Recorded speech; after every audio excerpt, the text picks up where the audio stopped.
Hi, I'm Tim Clark. I'm a director at Harrison Clark Chartered Surveyors, and today we're going to be talking about damp surveys.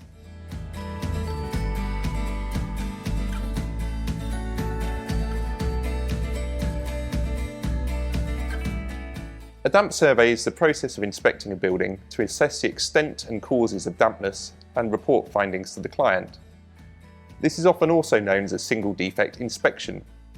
Typically, we will be asked to complete a damp survey if a client notices damp on internal walls, although sometimes when people are purchasing a property, dampness might be flagged as an issue either by the mortgage company's valuer or by another surveyor completing a Level 2 Homebuyer report.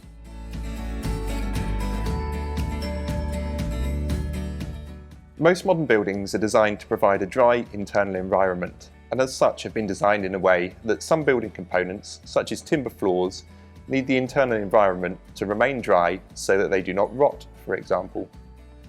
Dampness in buildings can also encourage mould growth, which can contribute toward or aggravate respiratory conditions such as asthma. In extreme cases, it can also result in visible condensation moisture developing to internal surfaces, often around windows, but also to walls and ceilings elsewhere.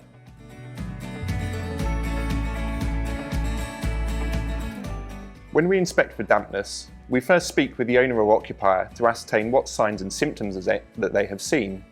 There will always be an initial reason we have been asked to inspect for dampness.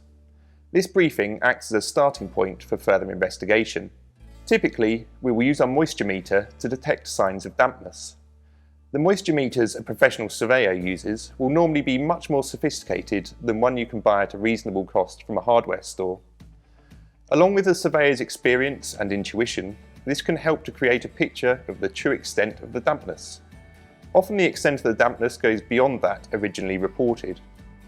Of course, we do not just use a moisture meter to determine whether a building component is damp. Our surveyors will also consider smells, which could indicate long-standing and serious dampness. In many cases, the dampness will also be visible, either through discoloration or through bubbling of plaster. Once the extent of dampness is known, this allows us to start looking for clues as to the cause of the dampness.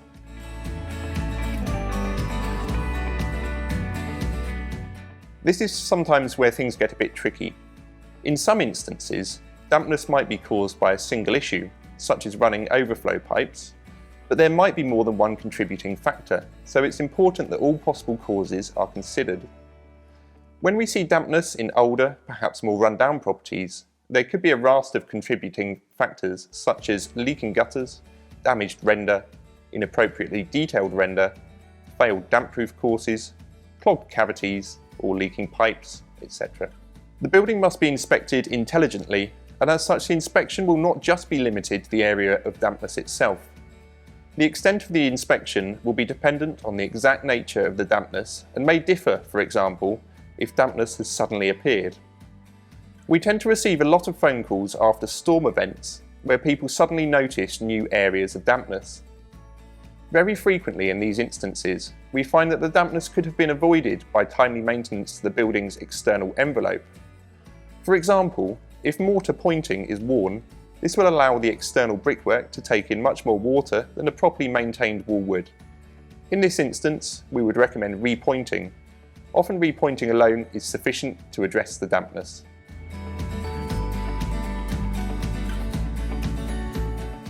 The extent and methodology of reporting will always be agreed first with the client at the time of instruction. Sometimes we will discuss the issues on site and report back through a short email, though more commonly we will write a letter report on the issues.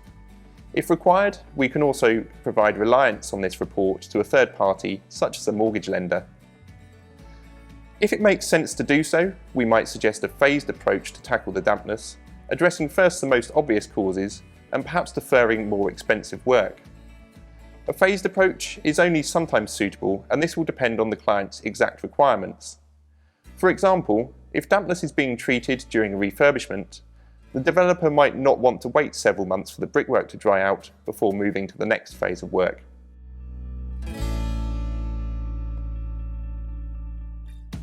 A chartered surveyor will have refined their skills for inspecting building defects over a number of years and will have a vast knowledge of how buildings are constructed and how they can fail. A chartered surveyor will also carry professional indemnity insurance, so the advice they are giving is always insurance-backed. When you have damp on internal walls, it might be tempting to first approach a damp-proofing contractor. Unless you really trust the damp-proofing contractor, you should consider whether the damp-proofing contractor has the same knowledge and skill as a chartered surveyor, and more importantly, whether they have a vested interest in selling you more damp treatments than are strictly necessary.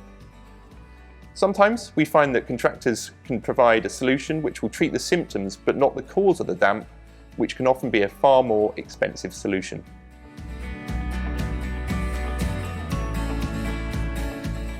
We can complete damp surveys quite quickly, though this will be dependent on the availability of our surveyors. Sometimes during busy periods, we might ask you to wait for a surveyor to become available, but typically we can come to your property within a week or two of initial contact.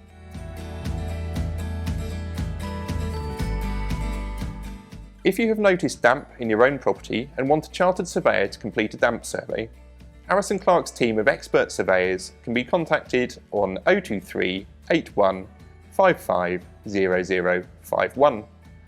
A surveyor will discuss your requirements over the telephone and will always issue a fee proposal before starting, so you can understand the cost of the survey in advance. We look forward to discussing your damp issues with you and working with you to make your building watertight once more.